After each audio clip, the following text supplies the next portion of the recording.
17년대가 잠복하가 기관총, 소총으로 다 쏴죽이죠. 몰살했다 함께.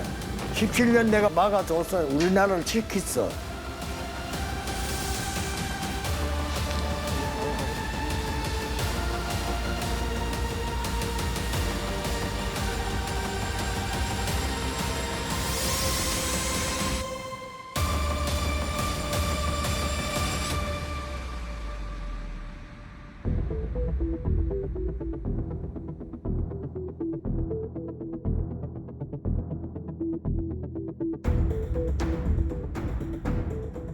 안녕하십니까?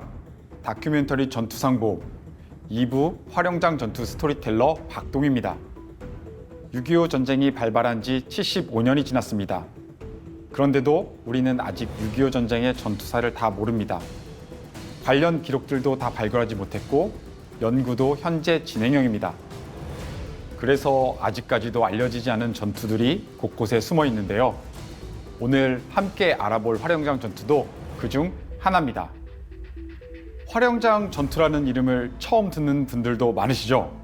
활용장이 뭔데? 어딘데? 하는 분들도 계실 텐데요. 바로 여기입니다. 활용장은 경상북도 상주시 화서면에 있는 시장인데요. 이 일대에서 1950년 7월 17일부터 25일까지 벌어진 국군과 북한군의 전투를 활용장 지구 전투라고 합니다. 17일부터 18일까지는 이곳 상곡리 근처에서 19일부터 25일까지는 이곳 동간리 일대에서 전투가 있었죠. 작은 지역에서 치러진 전투지만 6.25 전쟁 초반 전세에 의미 있는 영향을 미친 주목해야 할 전투 중 하나입니다. 당시 상황을 한번 볼까요?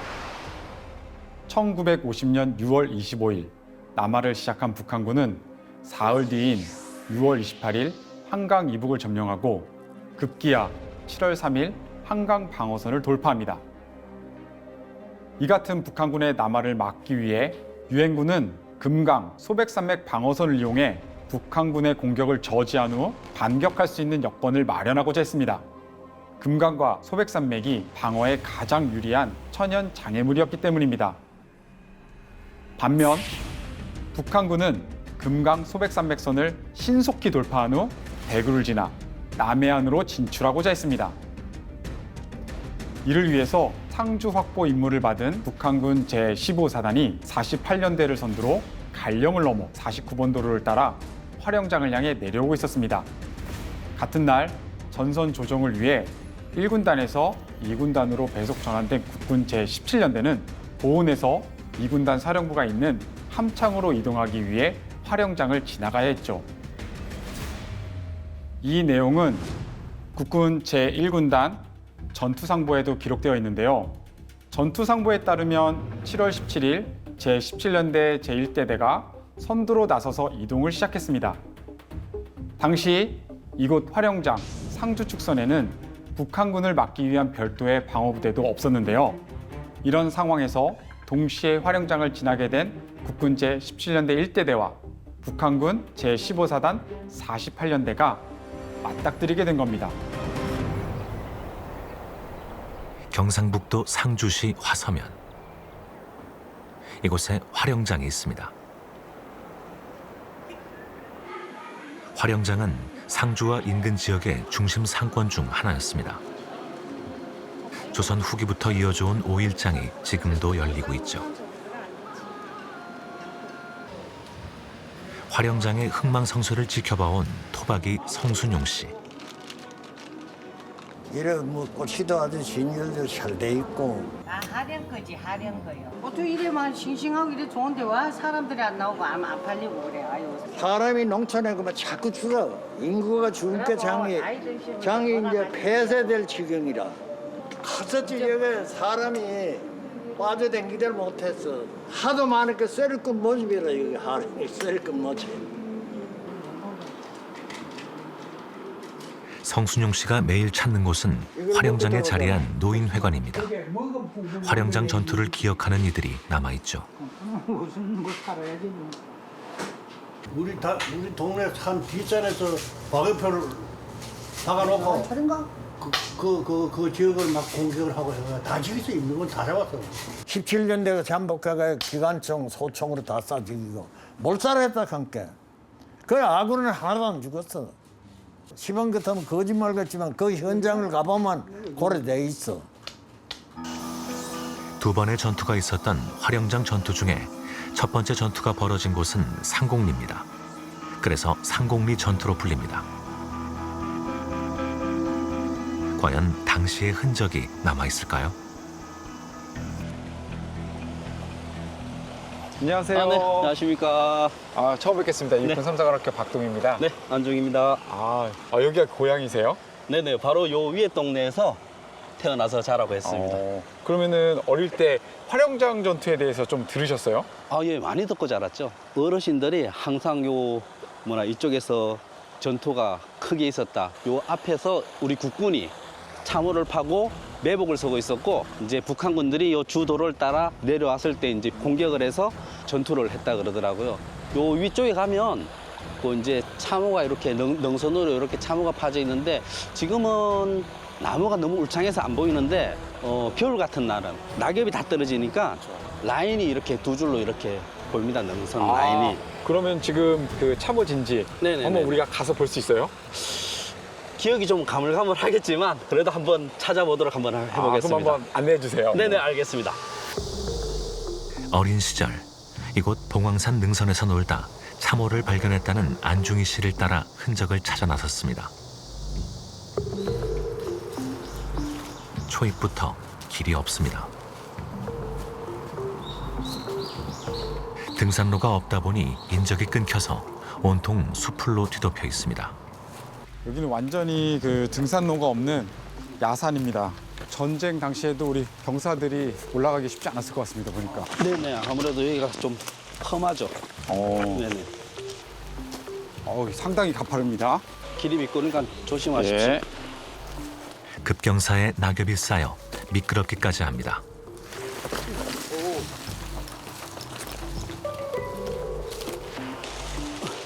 15분 정도 올랐을까요? 마침내 참호로 유추되는 곳을 찾았습니다. 길인가? 태극기 걸어놨네. 여기 맞구나. 태극기 걸어놨구나. 저기 보이네요. 태극기가. 네네네. 그쪽 한번 올라와 보십시오. 예. 네. 이쪽에 지금 길이 좀 요렇게- 닦여져 네네, 있네요. 그렇죠. 길같이 이렇게 닦여져 있잖아요. 예전에는 여기가 골이 있었거든요. 예. 참호같이. 근데 지금 낙엽이나 흙들이 예. 굉장히 토사나 이런 것들이 많이 내려와가지고 맞습니다. 아마 묻혀 있는 것 같습니다. 딱 보니까 지금 전형적으로 네. 진지가 쫙 이어져 있네요. 보니까. 네네, 그렇죠. 어렸을 적에 저희들이 이제 사냥을 나오거든요. 그럼 이제 이쪽 일대로 이렇게 오면 이쪽에 전투 지역이었다고 들었기 때문에 또 이제 저희도 그런 걸 재현하면서 놀고 그랬었죠. 그 승리를 재현했던 거네요. 전술 행사를 네네네. 어린 시절에 벌써 재현하셨네. 그러면 깊이가 그러면 어느 정도 됐었어요, 그 당시엔? 그때 저희가 초등학교 정도였었으니까 아마 가슴, 배 정도? 그러면 한 1m 조금 안 되겠죠. 한 80에서 한 1m 정도 됐겠죠, 이 차이가. 이렇게. 토양 자체가 잘 파지는 흙이긴 합니다. 땅을 파보니 한 번 팠던 곳이라 쉽게 파집니다. 70여 년 세월에 묻혔지만 참호 자리가 맞습니다. 방어막이자 은폐 장소인 참호는 지상전에서 핵심적인 역할을 합니다. 그래서 어딜 가든 참호부터 파는데 급할 때는 판 흙을 앞에 쌓아 높이기도 합니다. 이곳이 그렇습니다. 그렇다면 왜 이곳이었고 어떻게 공격했다는 것일까요? 그 해답은 지형과 전투 상보에 있습니다.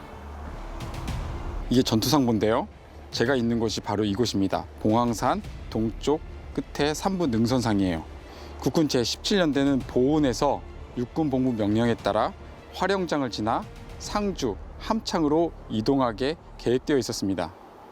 북한군은 이곳 북쪽 갈령을 넘어와 977번 도로를 따라서 쭉 남하하여 화령장 지역을 지나가게 되어 있었죠. 17년대가 최초 명령을 받아서 상주 지역을 지나갈 때 이 977번 도로의 존재 유무는 몰랐었던 거죠. 만약 이대로라면 17년대는 아무런 준비 없이 북한군과 맞닥뜨릴 상황에 놓였던 건데요. 그런데 화령장을 지나며 의문의 노인을 만나게 돼서 그 노인으로부터 북한군이 내려오고 있다는 정보를 얻게 됩니다. 제1군단이 기록한 화령장 전투 상보입니다. 매일의 전장 상황이 세세하게 기록되어 있는데요. 그 중에서도 7월 17일에는 민간인을 만나 북한군의 이동 정보를 듣고 행군을 중지했다고 되어 있습니다.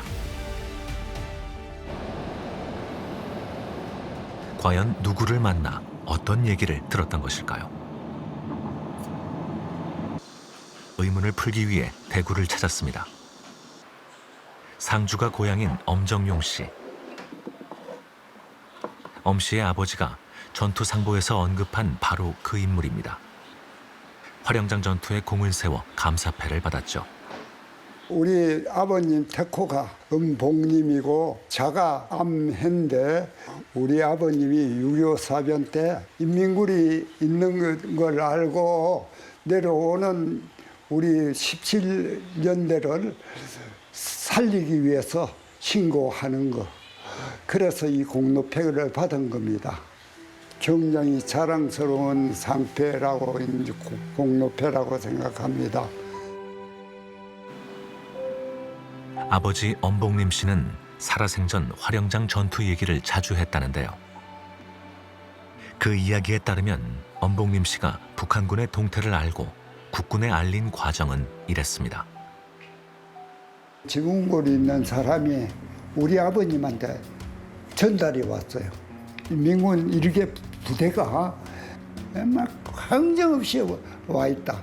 보은 쪽에서 내려와가지고 상주를 가려고 하면은 지문골이라 하는 그 길을 안 건너고는 못 가요. 그러니까 우리 아버님 그 소리를 듣고 막 숨이 차게 자전차를 타고 진다리 전말리에 올라가서 17년을 만났어요. 엄정용 씨와 함께 아버지 엄복림 씨가 17년대를 만났던 곳에 가보기로 했습니다. 많이 변했죠. 옛날에는 도로도 이렇게 넓게 이래 잘 돼 있었나 어데 편도 1차선이고 비포장이고 이랬는데 여기를 따라서 가다 보면은 저 보온소 내려오는 길을 하고 상주 쪽으로 내려가는 길이 있는데 이거는 국도라 굉장히 큰 도로예요. 바로 이 지점이었습니다. 과거 비포장 도로와 국도가 만나는 이곳에서 엄복림 씨는 17년대의 선발대인 일대대를 만났습니다. 다급한 마음에 한달음에 달려온 길. 하지만 처음에는 엄복림 씨의 제보를 믿지 않았다고 합니다. 단숨에 올라오셨어요. 올라오고 보니까 여기서 올라왔는데 아이 보온 쪽에서 내려오는 일개 부대가 집차가 따가서 마주쳤어요. 우리 아버님이 신고를 하고 보니까 17년대에서는 그 인민군이 있다고 입수를 못했다. 우리 아버지가 하도 다급해서 당신들이 내가 거짓말이면 날 죽이고 가면 안 되나. 그렇지만 당신들 가서 확인해보라고 축구병 좀 보내보라고 이랬더니 당시 일대대장은 이관수 소령이었습니다. 엄복림 씨의 제보에 따르면 적이 있을지도 모르는 상황. 이 대대장은 이동을 멈추고 적정 확인을 위한 정찰을 지시합니다. 당시를 기억하는 또 한 사람, 일대대 정찰대원 중 한 명이었던 한도수 씨입니다.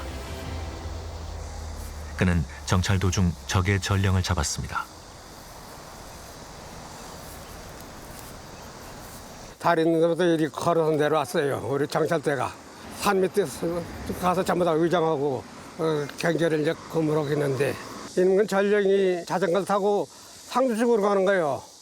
그래서 소대장님, 저건 슬림시 인민군 전령인데 한두 시간 있으면 또 올 텐데 여기서 밤배하고 거기다 작업합시다. 그때 그 삼이 한밭이 있어가지고 한밭에 숨어가지고 이제 이놈이 노래를 불러가면서 또 신이 나서 올라오는 거를 총알 쏴가서 손들어 거기서 잡았죠. 잡고 나서 뭐로 이게 이름이 15사단 48년대 전력이라는 걸 그때 알게 됐어요. 그래서 우리는 바로 대대로 인계했죠.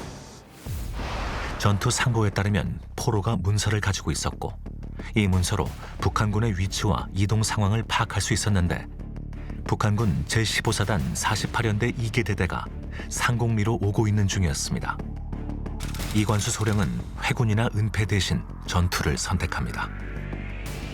대대는 즉각 이동하여 상공리 일대에서 매복, 적을 경멸시키려 한다. 1중대는 386고지, 3중대는 410고지 일대에서 남하하는 적을 공격하라. 기관총 소대는 13중대에 배속하고 박격포 소대는 386고지에서 대대를 지원하라. 2중대는 예비로 386고지에 배치한다. 7월 17일 오경 이곳 봉황산 동쪽 끝자락 3부 능선에 우리 국군 제17년대 1대대가 매복 기습진지를 점령했습니다. 이 매복 기습진지에서 이 마을까지는 약 200m 거리인데요. 아군이 당시 사용하던 갤런드 칼빈 소총의 유사거리 내였죠. 아군은 북한군을 감지할 수 있는 유리한 고지를 선점했고 북한군은 그걸 꿈에도 모르는 상황이었습니다. 이미 아군에게 절대적으로 유리했지만 1대대장은 더 완벽한 승리를 위해 때를 기다렸습니다. 예기치 않은 적을 상대하게 된 17년대 1대대. 당시 대원들의 마음은 어땠을까요? 제17년대 1대대 소속으로 상공리 전투에 참전했던 한도수 씨. 화랑장 전투에서 공을 세웠다 해서 54단장님께서 수여해준 동상입니다. 이거는 유엔 기정인데 전투한 사람만 주기 때문에 상당히 소중했죠. 호주머니에 항상 넣고 다녀서 상했습니다. 이걸 보면은 나도 저런 때가 있었다 하는 생각이 들고 나이가 들다 보니까 점점 기억력이 사라져요. 잘 기억을 못하고 그렇습니다. 90이 훌쩍 넘은 나이. 많은 것을 잊었지만 상공리 전투만은 생생하게 기억하고 있습니다. 그 전투로 화랑무궁 훈장을 받았으니 인생에서 가장 명예로운 사건이었다고 해도 과언이 아닙니다. 매복하고 얼마 있지 않아 북한군 부대와 40여 대의 우마차가 눈앞에 나타났다고 하는데요. 우리가 그 배치된 건 몰랐지, 걔네들은. 낮잠 자는 놈이 그냥 그 개울 거에서 우통하고 목욕하는 놈이 뭐 엉망진창이야 뭐. 적군은 매복 진지 정면에서 멈췄습니다. 험한 갈령을 넘어오느라 지칠 대로 지친 북한군은 눈앞의 상공리 일대에서 무방비 상태로 휴식을 취했습니다. 기회였습니다. 그거 좀 쏴주면 좋겠는데 대대장님이 뭐 명령이 있을 때까지는 절대로 송 쏘지 말라고 해서 제약대 되니까 이놈들이 거기서 이제 저녁 식사를 하더라고요. 7월 18일 저녁 7시 30분. 대대장은 북한군이 식사를 위해 모일 때까지 기다렸습니다. 대원들 모두 숨을 죽이고 손에 땀을 쥔 시간이었습니다. 드디어 사격 개시. 고속탄으로 올라가기 그냥 우리 소총 등대는 소총으로 하고 중화기 등대는 박격포, 기관총 뭐 있는 대로 그냥 말씀을 하고 사람들이 전부 다 그냥 사격을 했어요. 400여 정의 총구에서 일제히 불을 뿜었습니다. 대원 모두 정신없이 쏘아댔습니다. 불의의 공격을 받게 된 적은 제대로 된 저항 한 번 못한 채 쓰러져 갔습니다. 매복 기습 작전의 완벽한 성공이었습니다. 그 기본이라는 건 이루 말할 수 없지요. 그러나 그런 그 기본을 갖다가 그때 생각할 여지도 없고 계속해서 전투 수색 정치를 했으니까 뭐 그런 거 저런 거 생각할 여지가 없었어요. 그 당시. 매달 17일 17연대 출신 용사들은 특별한 모임을 가집니다. 나라를 지킨 선배들에게 감사의 마음을 전하기 위한 자리입니다. 한도수 씨도 참석했습니다. 오늘 참석자 중 유일하게 화령장 전투에 참전했던 용사입니다. 계속 10몇 년 전부터 하고 있는데 그 선배님들이 한 분 한 분 가시는 것이 너무나 안타깝습니다. 정말 6.25 참전 영웅님들 아닙니까? 그분들이 계셨기 때문에 우리가 지금 이렇게 활발히 생활을 하고 있는 것이고 17년대 전후의 회원 중 현재 살아있는 참전 용사는 20여 명. 그나마 거동이 어려운 분이 많아 모임은 점점 조촐해지고 있습니다. 전투하던 데 있죠? 그게 생각이 나요. 상주. 걔들 일개 연대를 전멸을 시켰거든. 우리 일개 대대에서. 말 끝에 무언가를 꺼내는 한도수 씨. 화령장 전투 당시 대원들 이름이 적혀 있는 쪽지입니다. 대대장님하고 중대장님 우리 직속상관이에요. 전투할 때 꼭 같이 있었던 분들인데 항상 내가 잊지 않고 존경하는 분들이기 때문에 늘 갖고 있습니다. 한도수 씨에게 상곡리 전투는 전우들과 함께 지켜낸, 그래서 잊을 수 없는 빛나는 순간이었습니다. 상곡리 전투는 대승이었습니다. 여기서 전사를 연구하는 제가 가장 주목하는 부분은 제1대대장이었던 이관수 소령의 판단력인데요. 상급부대의 명령에 따라 부대를 이동하던 중 의도치 않게 적군과 동선이 겹치는 우발적인 상황에 직면한 17년대 1대대. 당시 상부의 상황을 알리고 작전을 승인받을 시간적 여유조차 없었을 겁니다. 이 상황에서 나라면 어떻게 했을까 생각해 보게 되는데요. 한 가지 확실한 것은 이관수 대대장의 판단이 매우 빠르고 정확했다는 것입니다. 적정을 확인하기 위해 먼저 정찰을 했고, 때마침 적의 전령을 잡았고, 전령에게 얻은 정보를 기반으로 작전 계획을 세웠습니다. 바로 매복기습 작전이었죠.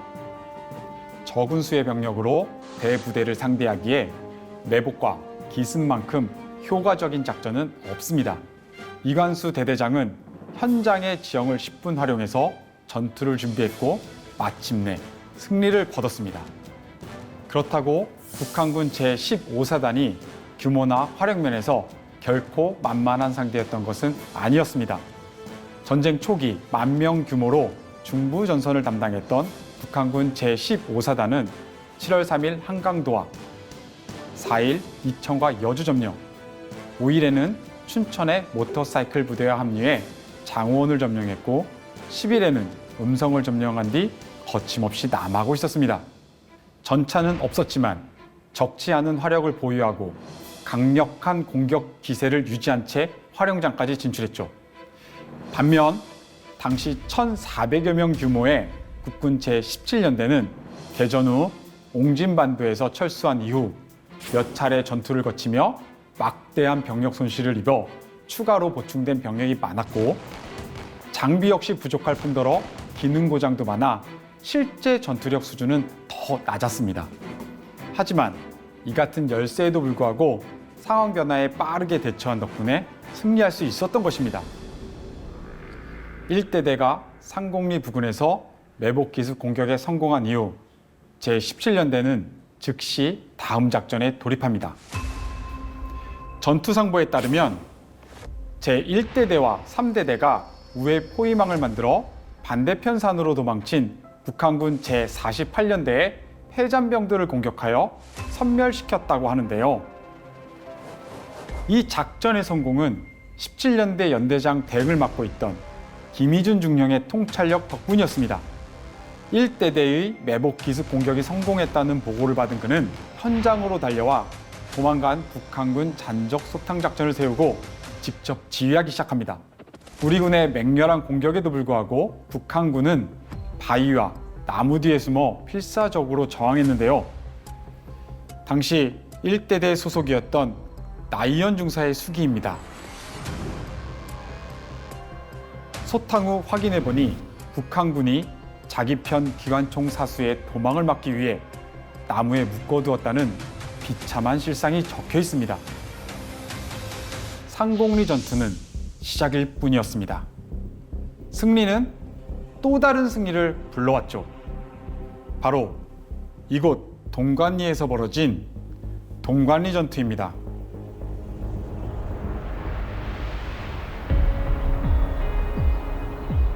화령장 전투의 두 번째 무대였던 동관리. 봉황이 30년간 머물렀다는 봉황산 주봉이 한눈에 보입니다. 첫 번째 전투를 치른 상곡리에서 49번 도로를 따라 4km 정도 달리면 동관리가 나옵니다. 동관리는 갈령에서 화령장으로 들어오는 입구로 북한군이 지나온 길목이었습니다.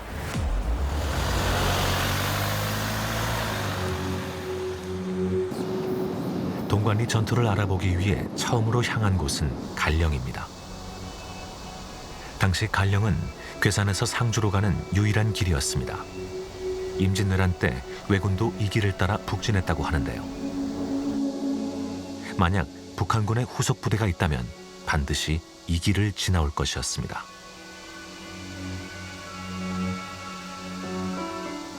여기가 갈령인데요. 상곡리 전투에서 큰 승리를 거둔 이후에 17연대장 대리였던 김희중 중령은 후속하는 북한 부대가 있을 것으로 예상하고 수색대를 갈령 방면으로 보내게 됩니다. 이 수색대는 수색 중에 북한군 전령 2명을 생포하게 되고 그들로부터 2개의 중요한 문서를 획득하게 되죠.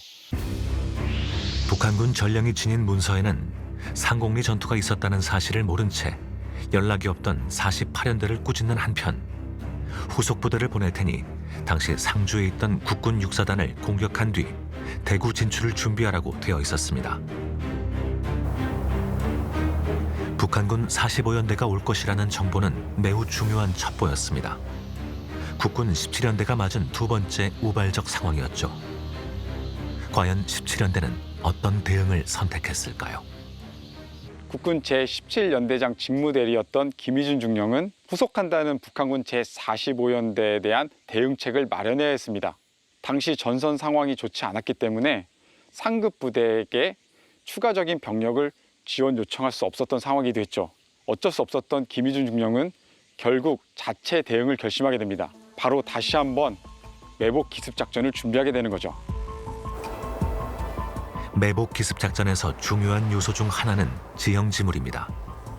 그렇다면 이번에는 어디에 매복했을까요? 동관리에 자리한 한 주유소. 이곳 사장인 나기환 씨는 동관리에서 나고 자란 토박입니다. 어려서부터 참호가 있던 산에서 놀며 동관리 전투를 알게 되었고 고향에서 벌어진 전투이다 보니 자연히 관심이 생겨 공부하게 되었답니다.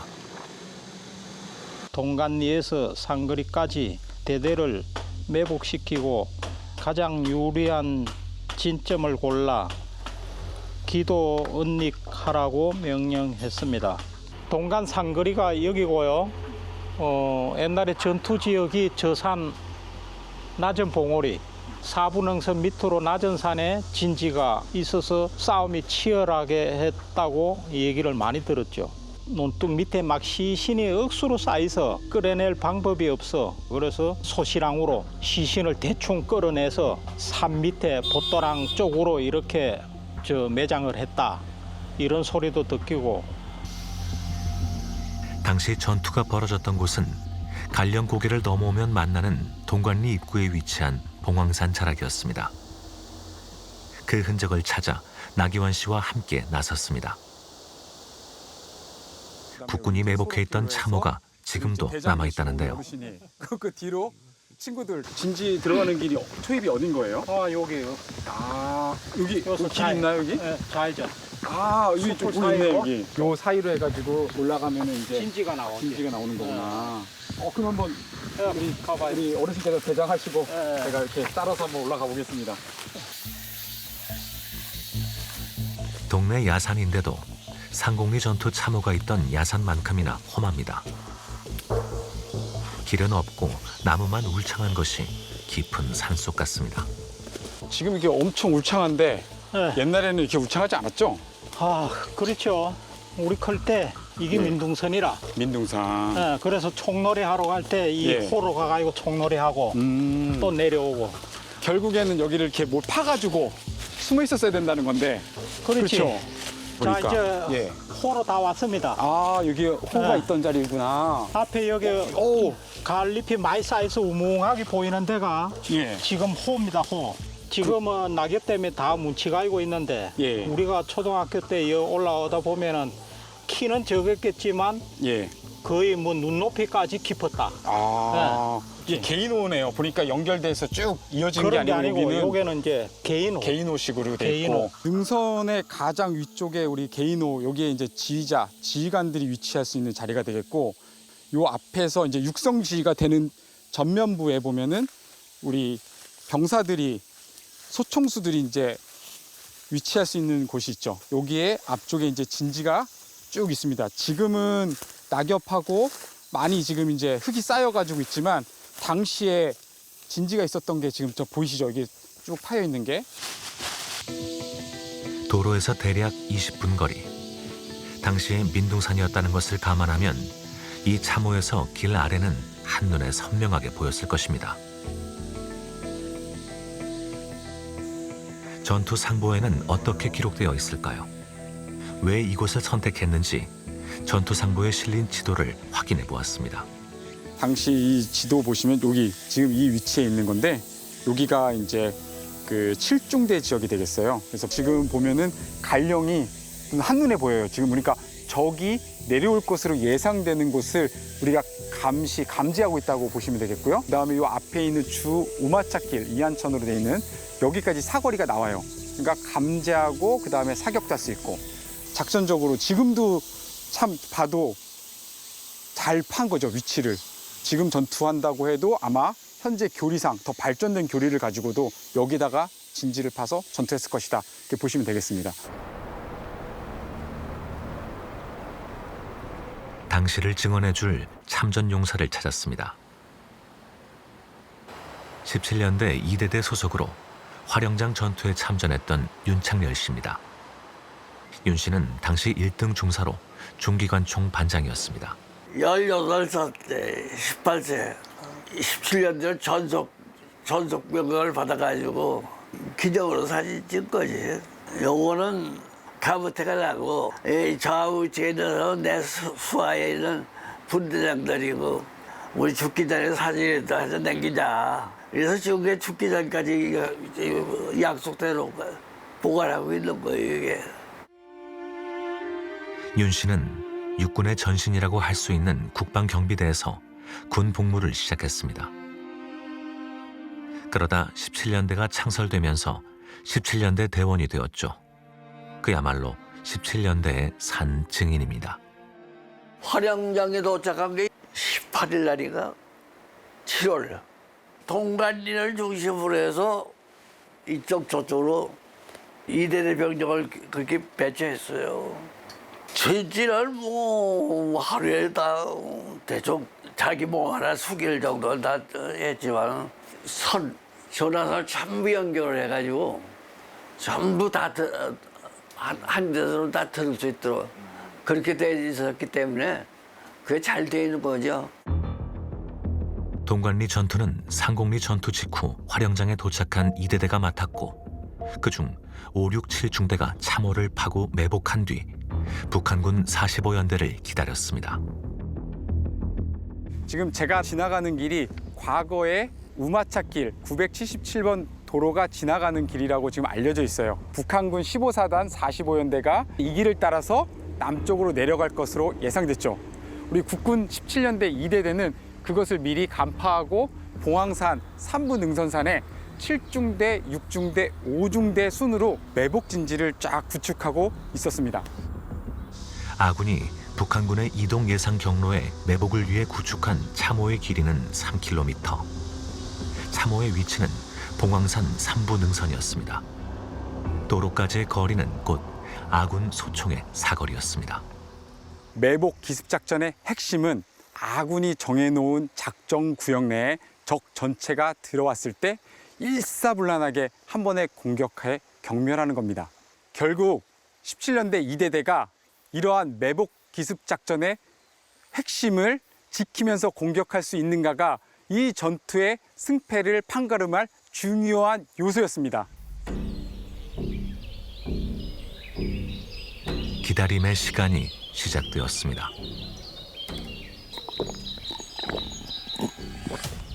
무더위가 한창이던 시기, 모기도 기승을 부렸습니다. 한 이틀 머리를 내밀지도 못하거든. 참으로 다 파고 들어가 있었기 때문에 다 죽었듯이 쫙 있어요. 벌써 그 일대대 소문을 들어왔거든요. 그러니까 이제 우리 차례다.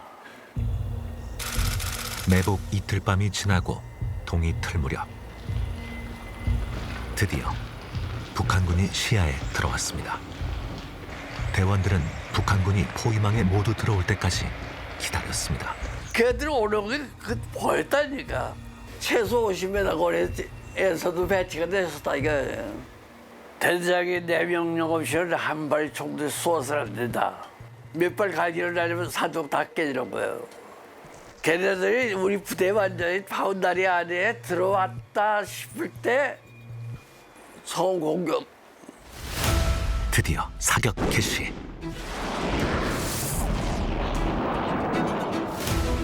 종기관총 반장이었던 윤창열 씨도 사수에게 총을 넘겨받아 직접 사격에 뛰어들었습니다. 일방적인 공격이었습니다. 그 저놈들이 얼마나 급했으면 말이지. 머리를 갖다가 돌고 돈 사이에 꽁이 매한테 쫓기면은 그 숲에서도 제 머리만 잡았고 몸통만 다 드러내는 거야. 그 시기야. 총열이 벌겋도록 달아오르는데 방아쇠 땡긴 거야. 얼마나 신이 났으면. 야, 의술은 이제 간다 보다. 2시간 뒤 이안천 앞의 우마차길은 적군의 시체로 가득했습니다. 윤창열 씨가 겪은 6.25 전쟁 3년 중에 가장 통쾌한 승리였습니다. 잊을 수가 없는 전투예요. 잊을 수가 없어요. 그렇게 통쾌하게 인민군한테 씻을래 씻을 수 없는 그런 상처를 입은 거예요. 17년대 전투 상보에는 동관리 전투가 한 명의 귀환자 없이 완전 선멸한 전투였다고 기록되어 있습니다. 만 가지 고난을 이겨내고 격퇴한 승리라고도 평가했습니다.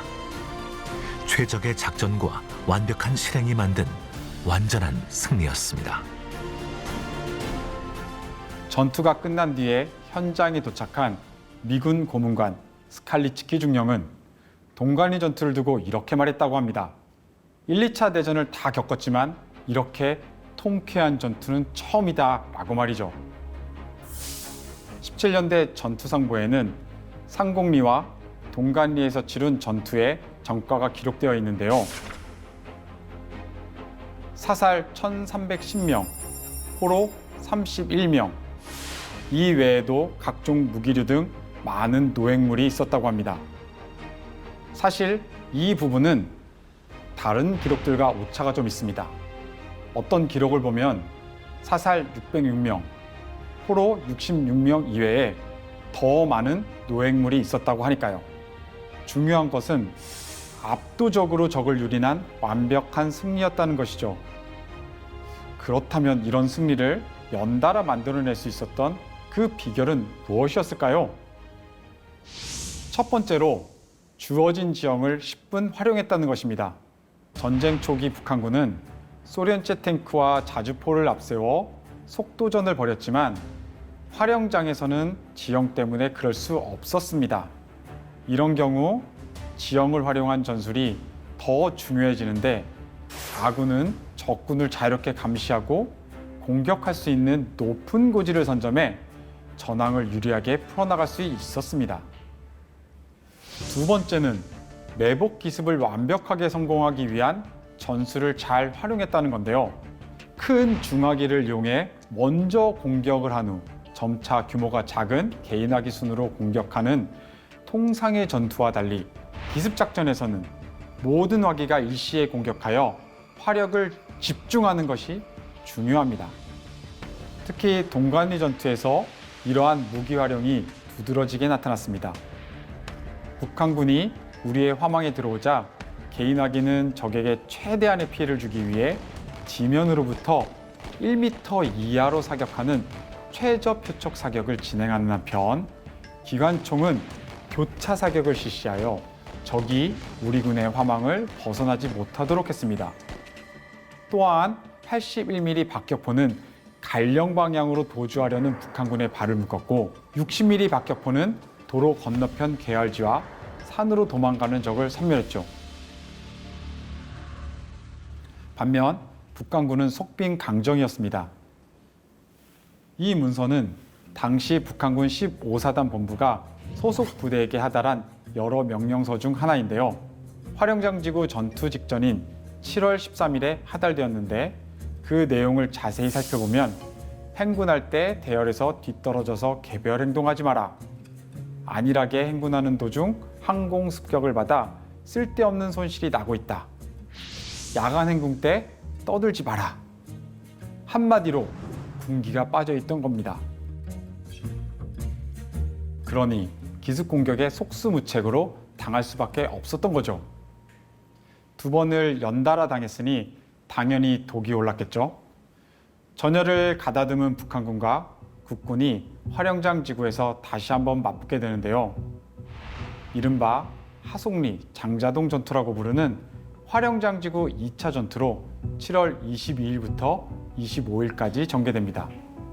국군은 제17년대의 동관리 전투 직후 북한군 제15사단과의 전면전을 대비하여 제1사단을 추가로 투입하는데요.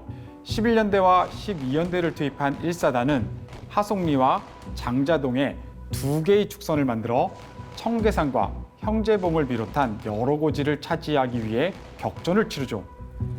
그리고 이 전투에서 국군은 형제봉을 제외한 고지 대부분을 확보하는 쾌거를 올리게 됩니다. 이렇게 화령장 지구에서 북한군 15사단을 격퇴하는 동안 국군은 효과적인 방어를 위해 부대의 재편과 전선 재조정을 결정합니다. 이에 따라서 17년대는 화령장을 미 25사단에게 인계하고 함창과 예천으로 이동하게 되죠. 패배 후 밀려가는 후퇴가 아니었습니다. 전투상보에 따르면 우리에게 유리한 전황이 계속 전개되는 상황에서 작전상 필요에 의해 실시하는 후퇴였습니다. 비록 전진하지는 못했지만 화령장 전투는 연전연패하던 17년대와 전투력이 열세였던 국군의 기세를 드높여 주었습니다. 그리고 이런 값진 승전에는 이들이 있었습니다. 상곡리 전투가 있었던 옛 송계초등학교 자리에 세워진 화령장 전투 전승기념관.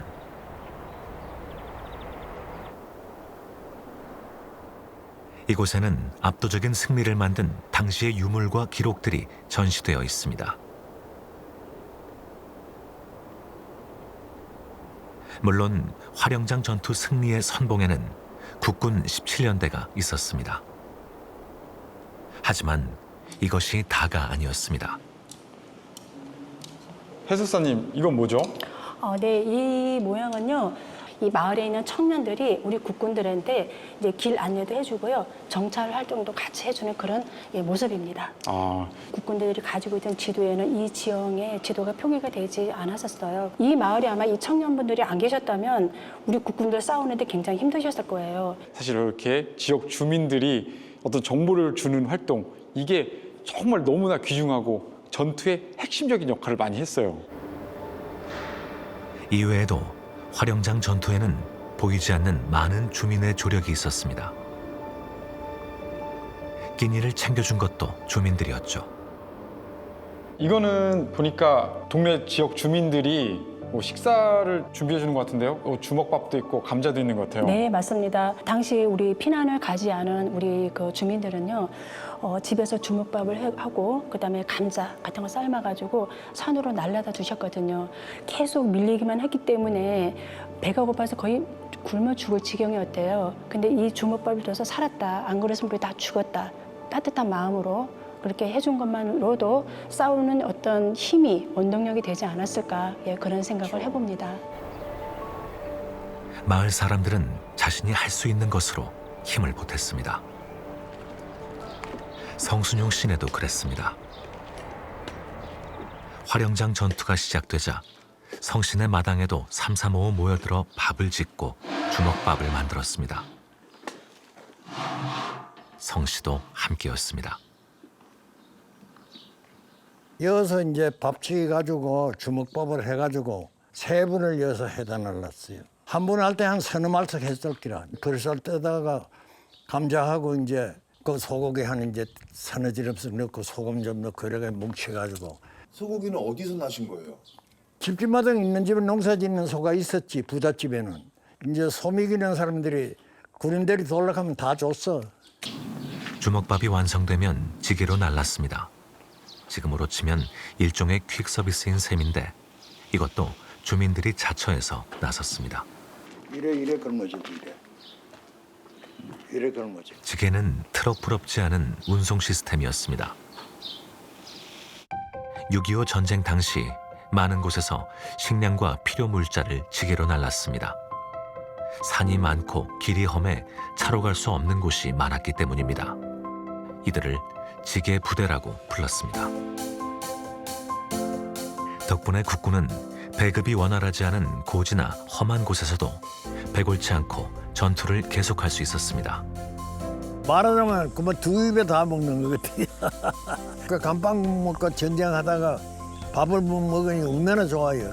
전쟁 마당에 그 뭐 쌀이 있다 해도 어디 가서 해 먹어요, 그 사람들이. 그건 당연히 민간들이 해줘야지. 동네 어르신들의 사랑방 노인회관. 요즘에도 모이면 한 번씩 주먹밥을 해먹는답니다. 김가루까지 듬뿍 넣어서 말이죠. 밥이 맛있어서 먹다 하나 죽어도 모르겠어. 우리 먹다 하나 주로. 굶다가 한 덩그리씩 먹으면 그만 전쟁도 잘하겠어. 너도 나도 배고프던 시절 곳간 털어서 국군부터 먹였다는 건 국군이 이겨야 살 수 있다는 절박함 때문이었습니다. 주먹밥은 그때 그 절박함의 다른 이름입니다.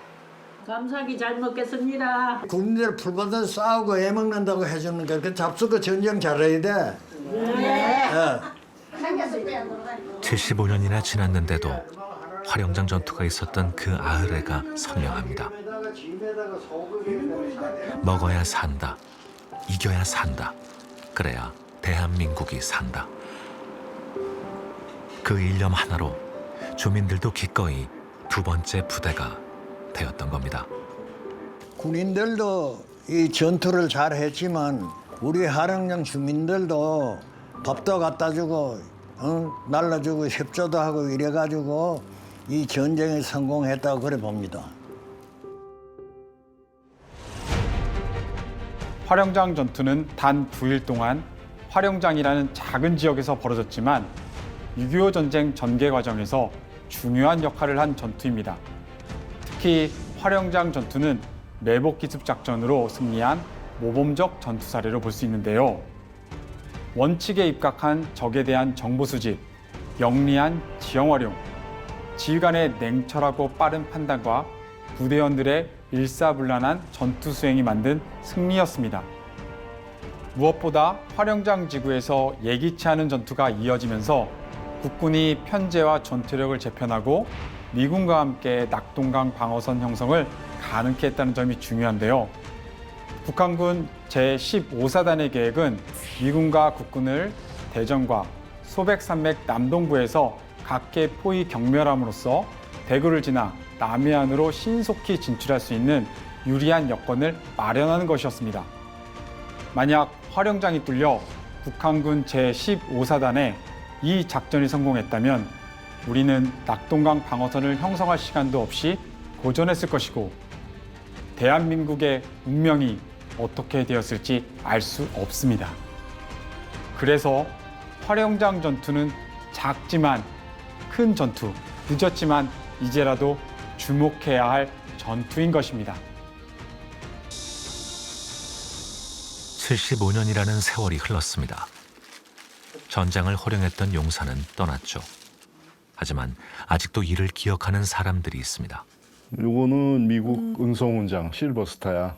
이게 할아버지 말씀에 의하면 살아서 받기 어려운 그런 훈장이라 그러면서 아빠한테 자랑한 적이 있어.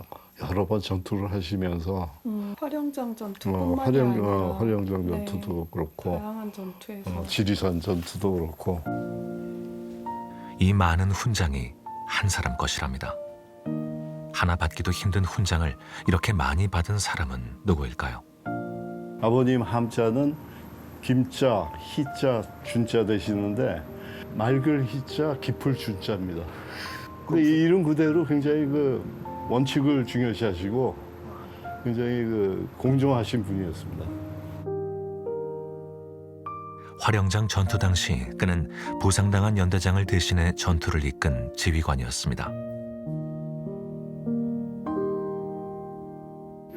육사 2기로 임관해 준장으로 전역할 때까지 강군 양성에 힘썼던 김희준 준장. 그가 생전에 가장 자주 언급했던 군대 이야기는 화령장 전투였답니다. 저희들은 7월 17일을 전승일로 정했습니다. 이게 화령장 전투에서 적 15사단을 괴멸시킨 그 날이거든요. 자연스럽게 다 같이 식사하고 할아버지 이야기를 하는 그런 날이었던 것 같아요.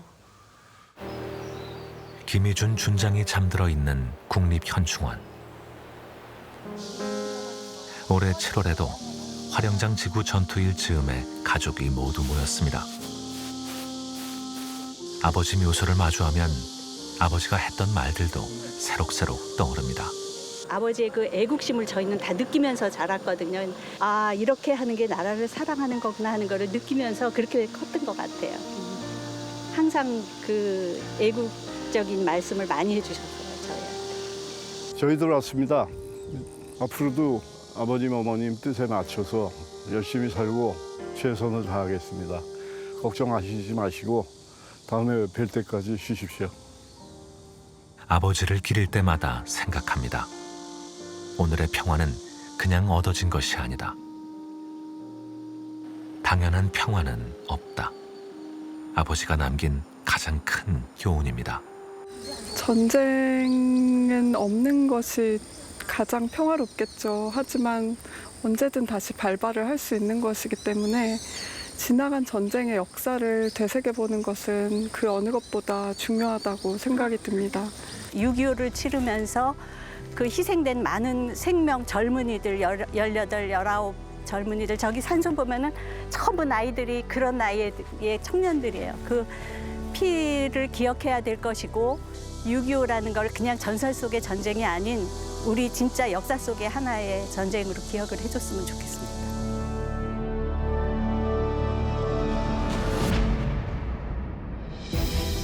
기록은 과거를 기억하는 것을 넘어 현재를 이해하고 미래를 준비하는 이정표입니다. 전투 상보 역시 그렇습니다. 전황뿐만 아니라 그 행간마다 나라를 지키기 위해 목숨 바쳤던 이들의 희생과 열망이 담겨 있습니다. 덕분에 우리가 오늘 화령장 전투 승전의 역사를 되새기고 내일에 전할 수 있습니다.